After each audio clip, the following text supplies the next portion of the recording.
Hello friends, welcome to Geetha Mami recipes. இன்னைக்கு மாலைபட்சம் டே 5 என்ன சமையல் பார்ப்போமா? ஒயிட் ரைஸ், இன்னைக்கு வெண்டைக்காய் போட்டு சாம்பார். சும்மா இறக்கறச்சே தேங்காய் மட்டும் திருவின தேங்காய் போட்டிருக்கு.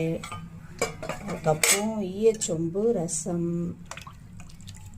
ஈயச்சொம்புல பருப்பு ரசம் நீங்களும் வாங்கி செஞ்சு பாருங்கள், செம்ம டேஸ்ட்டாக இருக்கும். அதனால தான் அதிலே ரசம் வைக்கிறோம் நாங்கள்.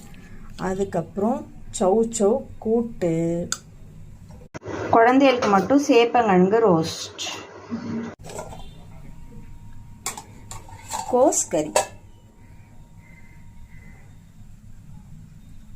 அவ்வளோதான் இன்னைக்கு எங்காத்து லஞ்ச் மெனு. இந்த வீடியோ பிடிச்சிருந்தா லைக் பண்ணுங்க, மறக்காம கீதா மாமி ரெசிபீஸ்க்கு சப்ஸ்கிரைப் பண்ணிடுங்க. உங்களோட ஃப்ரெண்ட்ஸ் அண்ட் ரிலேட்டிவ்ஸ்க்கு ஷேர் பண்ணுங்க. பாய் பாய்.